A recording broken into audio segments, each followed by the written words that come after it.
వార్డులో ఉన్నటువంటి ఎటువంటి కార్యక్రమమైన వార్త వాటి తరఫున, ఎందుకంటే ఇంతకుముందు ఉన్న పాలకులు కూడా 12వ వార్డుల చేసిన అభివృద్ధి అయితే ఏం కనబడడం లేదు.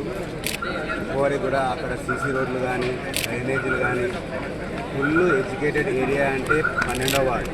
12వ వార్డు పరిస్థితి అయితే ఎట్లా ధైర్యంగా ప్రకటిస్తుందంటే 12వ వార్డులో ఒక సీసీ రోడ్ లేదు, ఇంటర్నల్ రోడ్స్ లేవు, ఏమీ లేవు.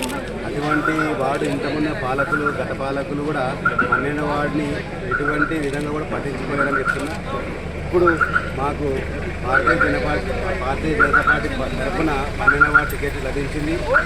12వ వార్డు ప్రజలందరూ నన్ను కమలం గుర్తుకు ఓటేసి గెలిపించినట్టయితే ఆ వార్డుని ఒక అత్యుత్తమ వార్డుగా తీర్చిదిద్దుతానని నేను మనవి చేసుకుంటూ, అలాగే 12వ వార్డు ప్రజలందరూ కమలం గుర్తు